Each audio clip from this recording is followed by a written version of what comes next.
नमस्कार। आज की चर्चा में स्वागत है। आज हम महाभारत के एक बहुत ही भावनात्मक और एक जरूरी हिस्से पर बात करने वाले हैं। राजा पांडु का वो श्राप और उसके बाद पांडवों का वो अलौकिक जन्म। हमारे पास जो स्रोत हैं वो इस कहानी को काफी विस्तार से बताते हैं। तो आज कोशिश यही है कि सिर्फ कहानी नहीं बल्कि उसके पीछे क्या था, पात्र क्या सोच रहे थे और इसका असर क्या हुआ, उसको समझें। कैसे एक घटना ने सब कुछ बदल दिया। बिल्कुल। और ये घटनाएं सिर्फ कहानी के मोड़ नहीं है, ये तो समझिए महाभारत का जो पूरा ताना बाना है ना, उसके बहुत अहम धागे हैं। चलिए फिर शुरू करते हैं, एक एक परत खोलते हैं इसकी। शुरुआत करते हैं उस शिकार से जिसने हस्तिनापुर के राजा पांडु का जीवन, उनकी किस्मत, सब कुछ हमेशा के लिए बदल दिया। हाँ, तो कहानी शुरू होती है राजा पांडु से। हस्तिनापुर के राजा थे, बड़े कुशल धनुर्धर और शिकार का उन्हें शौक था, तो अक्सर वो घने जंगलों में जाते थे। हाँ, और ऐसे ही एक बार जब वो शिकार पर थे, एक घने जंगल में उनकी नज़र एक हिरण और हिरणी के जोड़े पर पड़ी। स्रोत बताते हैं कि वो प्रणय क्रिया में लीन थे। अब देखिए, उस समय क्षत्रिय धर्म के हिसाब से शिकार तो ठीक था राजाओं के लिए, पर यहाँ मामला थोड़ा अलग था। और यहीं पांडु से वो गलती हुई जिसका नतीजा बहुत भयानक निकला। शिकार के जोश में या शायद बिना ठीक से देखे समझे उन्होंने उस जोड़े पर बाण चला दिया, शब्दभेदी बाण। और बाण सीधे नर हिरण को जा लगा। वो घायल होकर जमीन पर गिर पड़ा। लेकिन वो कोई आम हिरण नहीं था। जैसे ही पांडु उसके पास पहुंचे, वो मरता हुआ हिरण अचानक इंसान के रूप में आ गया।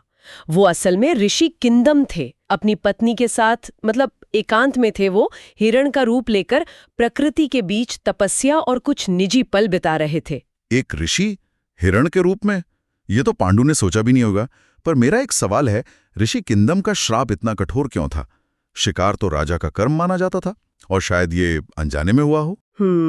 ये गहरा सवाल है। देखिए, स्रोतों के हिसाब से ऋषि किंदम का गुस्सा सिर्फ घायल होने पर नहीं था, बल्कि वो जो पवित्र क्षण था वो भंग हुआ था। प्रणय का, सृजन का क्षण उसे बहुत पवित्र मानते थे, और उसमें रुकावट डालना, वो भी हिंसा से, ये गंभीर अपराध माना गया। ऋषि ने कहा भी, तुमने मुझे इस हाल में मारा है जब मैं अपनी पत्नी के साथ था। तो श्राप सिर्फ सजा नहीं था, वो एक तरह से उस काम का आईना था। क्या श्राप दिया था उन्होंने? ऋषि किंदम ने मरते हुए पांडु को देखा और कहा, हे राजन, तुमने काम भाव में लगे एक प्राणी को मारा है, ये जाने बिना कि वो कौन है। चूंकि तुमने मुझे मैथुन के चरम सुख के समय मारा है, मैं तुम्हें श्राप देता हूं कि जब भी तुम काम भावना से अपनी पत्नी के पास जाओगे, उसी पल तुम्हारी मौत हो जाएगी। ये श्राप बस पांडु के भविष्य पर एक काली छाया की तरह पड़ गया। ओह, एक राजा के लिए, एक पति के लिए इससे बुरा क्या हो सकता था? संतान का रास्ता बंद, वंश आगे बढ़ाने का रास्ता बंद, पत्नी के साथ सामान्य रिश्ता भी नामुमकिन। क्या हालत हुई होगी पांडु की ये सुनकर। पांडु पर तो जैसे बिजली गिर गई। उन्हें बहुत पछतावा हुआ अपने किए पर। उन्होंने ऋषि से माफी भी मांगी, पर श्राप तो वापस हो नहीं सकता था। उन्हें अपनी गलती की गहराई समझ आई। ये सिर्फ मौत का डर नहीं था, ये तो एक राजा और एक पति के तौर पर अपनी पहचान खो देने का संकट था। इस घटना ने उन्हें अंदर तक तोड़ दिया था। तो फिर पांडु ने किया क्या? हस्तिनापुर लौटकर सामान्य जीवन जीना तो मुश्किल लगता है इस श्राप के साथ। बिल्कुल। पांडु बहुत उदास, बहुत ग्लानि में डूब गए। उन्हें लगा कि अब वो अपनी पत्नियों कुंती और माद्री को न तो पति का सुख दे सकते हैं, न राज्य को वारिस। उन्हें ये भी लगा कि इस श्राप के साथ राजा बने रहना अधर्म है। हाँ, लेकिन यहाँ ये सोचना भी दिलचस्प है कि क्या राज्य छोड़ना ही एक रास्ता था, या ये श्राप से पैदा हुई गहरी निराशा थी, खुद को अयोग्य समझने की भावना थी, जिसे धर्म का नाम दिया गया। हाँ, ये बात तो है। क्या ये जिम्मेदारी से भागना था या धर्म का पालन, और राज्य अपने बड़े भाई धृतराष्ट्र को सौंपना, जो खुद देख नहीं सकते थे और जिनके मन में राज्य को लेकर अपनी इच्छाएं हो सकती थीं? क्या ये हस्तिनापुर के लिए सबसे सही था? देखिए, पांडु के नजरिए से देखें तो वो खुद को शासन के लायक नहीं मान रहे थे। श्राप ने उनका आत्मविश्वास खत्म कर दिया था। उन्हें लगा, एक राजा जो वंश नहीं बढ़ा सकता, वो प्रजा का भविष्य कैसे सुरक्षित करेगा। धृतराष्ट्र जन्म से बढ़े थे, तो उन्हें राज्य सौंपना शायद उस वक्त की परंपरा के हिसाब से उन्हें ठीक लगा होगा। हालांकि इसके नतीजे तो हम सब जानते हैं। पांडु ने राजसी कपड़े उतारे, अपनी दोनों पत्नियों से पूछा कि क्या वे उनके साथ वन जाना चाहेंगी, तपस्वी जीवन के लिए। और जब वो मान गईं, तो वो सब हस्तिनापुर छोड़कर हिमालय की तरफ चले गए। इतना ऐशो आराम वाला जीवन छोड़कर तपस्वी का जीवन कुंती और माद्री के लिए भी कितना बड़ा त्याग रहा होगा। यकीनन, वो तो राजमहलों में रहने की आदी थी। वन का जीवन जहां संयम, तपस्या, सादगी, ये सब उनके लिए बहुत बड़ी चुनौती थी। लेकिन पतिव्रता धर्म निभाते हुए वो पांडु के साथ चल दी। हिमालय के शांत गुफाओं में वो ऋषि मुनियों के साथ रहने लगे, ध्यान और तपस्या में वक्त बिताने लगे। पांडु के लिए ये शायद अपने पाप का प्रायश्चित करने का एक तरीका भी था। ये पांडु के जीवन का एक दुखद मोड़ था। लेकिन जैसा आपने कहा, कहानी यहां खत्म नहीं होती। पांडवों का जन्म तो अभी बाकी था, और इसमें कुंती की भूमिका वो सबसे अहम हो जाती है। उनके पास एक खास शक्ति थी, है ना? हाँ, यहीं पर कहानी एक दैवीय मोड़ लेती है। पांडु से शादी से पहले की बात है, जब कुंती अपने पिता शूरसेन के राज्य में थीं, तब उन्होंने ऋषि दुर्वासा की बहुत सेवा की थी। दुर्वासा ऋषि तो अपने गुस्सैल स्वभाव के लिए जाने जाते थे, लेकिन कुंती की सेवा से वो बहुत खुश हुए। और खुश होकर उन्होंने कुंती को वो वरदान दिया था जो बाद में इतना जरूरी साबित हुआ। बिल्कुल, ऋषि दुर्वासा ने कुंती को एक गुप्त मंत्र दिया। इस मंत्र की ताकत ये थी कि कुंती जब भी जिस भी देवता का ध्यान करके इस मंत्र को बोलेंगी, वो देवता प्रकट होंगे और उन्हें एक पुत्र देंगे। ये कोई मामूली वरदान नहीं था, ये तो देवताओं से संतान पाने का एक जरिया था, बहुत सोच समझकर इस्तेमाल करने वाला। शक्ति भी थी और जिम्मेदारी भी। क्या कुंती ने कभी इस वरदान को शादी से पहले इस्तेमाल किया था? कुछ कहानियों में सूर्यपुत्र कर्ण के जन्म का जिक्र आता है। हाँ, कुछ स्रोत ये बताते हैं कि कुंवारेपन में शायद उत्सुकतावश या मंत्र की शक्ति परखने के लिए कुंती ने सूर्यदेव का आह्वान कर लिया था। और नतीजा, उन्हें कवच कुंडल के साथ एक बेटा मिला, जिसे उन्होंने लोक लाज के डर से नदी में बहा दिया। वही बेटा आगे चलकर महारथी कर्ण बना। तो जाहिर है, इस घटना ने कुंती के मन पर इस वरदान की शक्ति और उसके नतीजों को लेकर एक गहरा असर छोड़ा होगा। अच्छा, तो वन में जब पांडु संतान न होने के दुख से परेशान थे, क्या उन्हें पता था कुंती के इस वरदान के बारे में? हाँ, वनवास के दौरान पांडु को कुंती के इस वरदान का पता चला, या शायद कुंती ने ही उन्हें बताया होगा। पांडु श्राप की वजह से खुद तो पता बन नहीं सकते थे, लेकिन वंश को आगे बढ़ाने की चिंता उन्हें खाई जा रही थी। निसंतान राजा का दुख बहुत गहरा होता है। तो यहाँ बात दिलचस्प हो जाती है। पांडु ने फिर जरूर कुंती से कहा होगा कि वो इस वरदान का इस्तेमाल करें।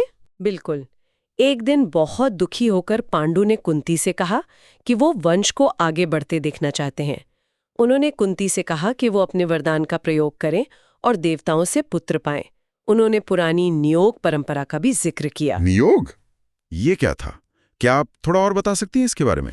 नियोग एक पुरानी सामाजिक धार्मिक व्यवस्था थी, जिसके तहत कुछ खास हालात में, जैसे पति संतान पैदा करने में असमर्थ हो या उसकी मृत्यु हो जाए, तो वंश चलाने के लिए पति की सहमति से या परिवार के बड़ों की आज्ञा से पत्नी किसी दूसरे नियुक्त पुरुष से, अक्सर देवर या कोई जाने माने ऋषि, उनसे संतान पा सकती थी। पांडु ने कुंती को समझाया कि देवताओं से मिले पुत्र भी धर्म के अनुसार ही होंगे और इससे उनका पितृ ऋण भी चुक जाएगा। ये सुनकर कुंती ने क्या कहा? क्या वो फौरन तैयार हो गईं? खासकर अपने पिछले अनुभव को देखते हुए, मेरा मतलब है कर्ण के जन्म को इस्तेमाल करने में संकोच था। कर्ण के जन्म की याद भी उन्हें परेशान करती होगी, लेकिन पांडु ने उन्हें बार बार समझाया, धर्म का वास्ता दिया, कहा कि पति की आज्ञा सबसे ऊपर है।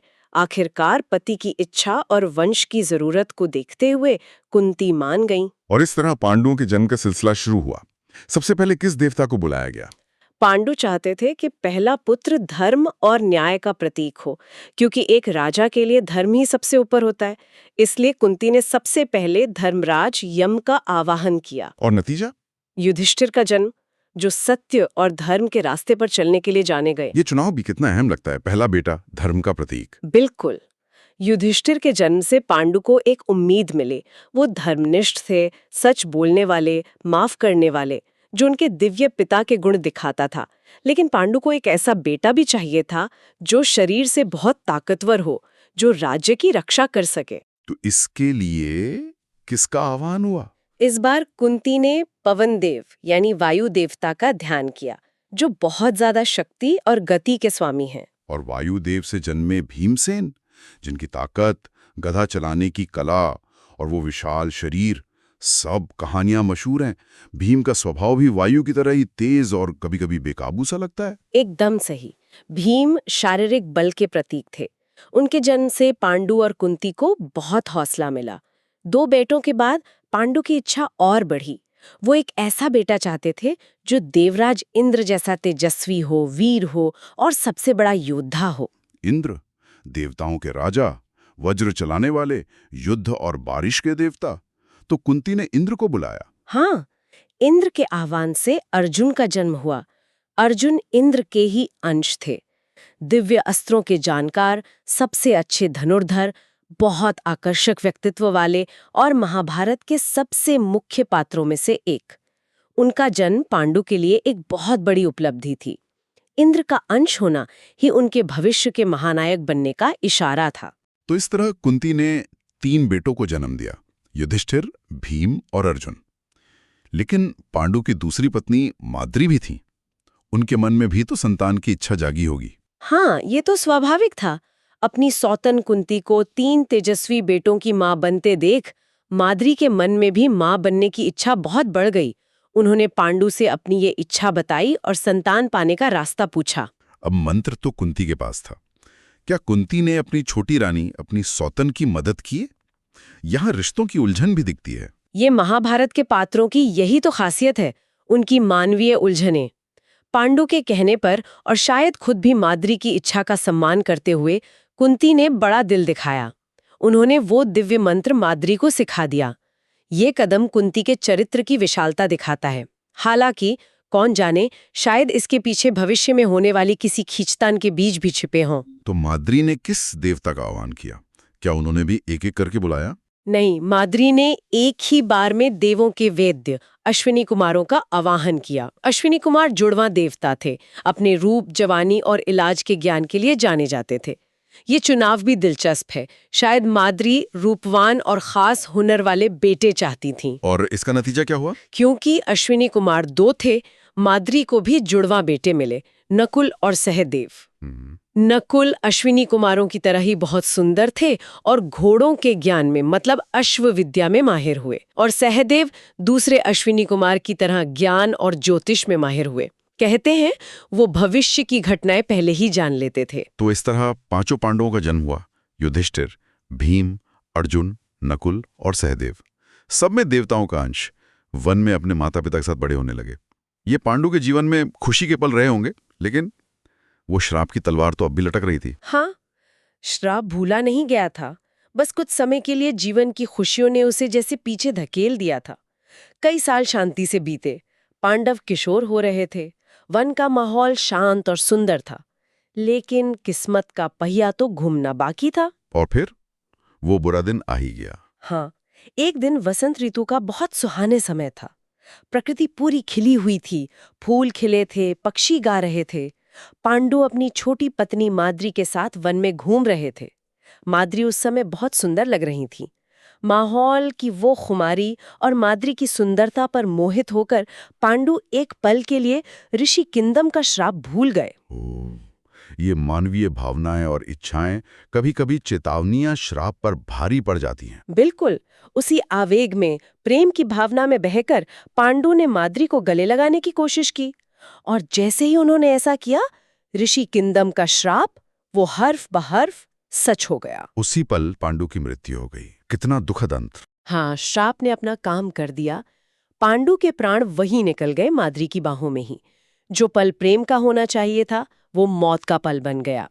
ये किस्मत का खेल ही था। माद्री का क्या हुआ? वो तो वहीं थी, सब कुछ देखा उन्होंने और कहीं ना कहीं खुद को जिम्मेदार मान रही होंगी। माद्री तो पूरी तरह से बिखर गई।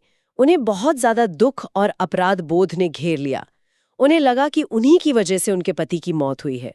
उस गहरे शोक और पछतावे में उन्होंने एक बहुत कठोर फैसला लिया। उन्होंने सती होने का फैसला लिया। हाँ, उस जमाने की मान्यताओं के अनुसार और अपने गहरे दुख की वजह से उन्होंने पांडु की चिता के साथ ही खुद को भी समर्पित करने का फैसला किया। ये फैसला आज के समय से देखना मुश्किल है, लेकिन उस कहानी के संदर्भ में ये उनके प्रेम, दुख और शायद अपराध बोध की इंतहा थी। उन्होंने अपने दोनों बेटों नकुल और सहदेव को बड़ी रानी कुंती को सौंपा, उनसे उनके पालन पोषण का वचन लिया और खुद पांडु के साथ अग्नि में समा गईं। बहुत ही मार्मिक और दिल दहला देने वाला। अब कुंती अकेली रह गईं 5 किशोर बेटों के साथ उस घने जंगल में। कितनी बड़ी जिम्मेदारी आ गई उन पर। सच में ये कुंती के जीवन की सबसे कठिन परीक्षाओं में से एक थी। 5 पांडवों, 3 अपने और 2 माद्री के, उनका भविष्य अब कुंती के कंधों पर था। इस दुखद घटना के बाद वन में जो ऋषि मुनि रहते थे, उन्होंने फैसला किया कि बच्चों के भविष्य के लिए उनका हस्तिनापुर लौटना जरूरी है। तो ऋषि उन्हें हस्तिनापुर ले आए। हाँ, ऋषियों का एक दल कुंती और 5 पांडवों को लेकर हस्तिनापुर पहुंचा।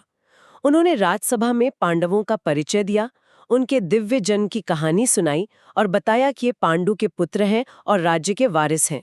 भीष्म पितामह, धृतराष्ट्र, गांधारी, विदुर सबने उनका स्वागत तो किया, लेकिन उस स्वागत में भी भविष्य के खतरे और उलझनें छुपी हुई थीं।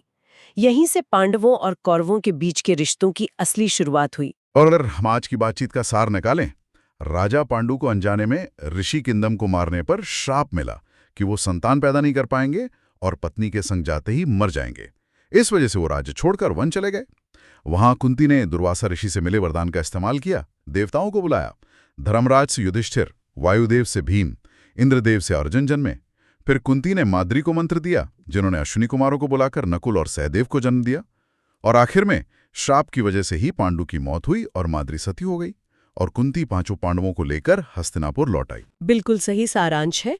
और ये घटनाएं सिर्फ पांडवों के जन्म की कहानी नहीं है, ये महाभारत के महायुद्ध की नींव रखती हैं। पांडवों का ये असाधारण देवीय जन्म उन्हें खास बनाता है, लेकिन यही उनके और धृतराष्ट्र के बेटों यानी कौरवों के बीच जलन और झगड़े की वजह भी बनता है। पांडु का न होना और पांडवों का हस्तिनापुर आना ये सत्ता के संघर्ष की शुरुआत है। ये कहानी दिखाती है कि कैसे श्राप, वरदान, देवताओं का दखल और इंसान के अपने कर्म, ये सब मिलकर किरदारों की किस्मत और इतिहास का रुख मोड़ देते हैं। हाँ, ये वाकई सोचने पर मजबूर करता है। जिस तरह श्राप ने पांडु का जीवन तय कर दिया और वरदान ने पांडवों का जन्म मुमकिन बनाया, ये किस्मत और अपनी मर्जी के बीच की जो पुरानी कश्मकश है उसे दिखाता है। यह एक ख्याल आता है मन में, क्या इन देवीय वरदानों और श्रापों ने किरदारों को एक पहले से लिखी हुई कहानी का हिस्सा बना दिया था, या उनके पास अपने कामों और फैसलों से उस किस्मत को बदलने का मौका अब भी था? इन खास हालात के बावजूद इस पर सोचा जा सकता है। नियति और इंसानी जज्बातों के इस उलझे हुए जाल पर सोचने को मजबूर करती है और हर बार कुछ नए मतलब सामने लाती है। आज की ये बातचीत यहीं खत्म होती है। उम्मीद है पांडु के श्राप और पांडवों के जन्म की इस कहानी की अलग अलग परतों को समझने में मदद मिली होगी। अगर आपको ये वीडियो पसंद आई है तो इसे ज़रूर लाइक करें, कमेंट सेक्शन में अपना ओपिनियन बताएं और चैनल को ज़रूर सब्सक्राइब करें। मिलते हैं अगली वीडियो में, तब तक के लिए नमस्कार।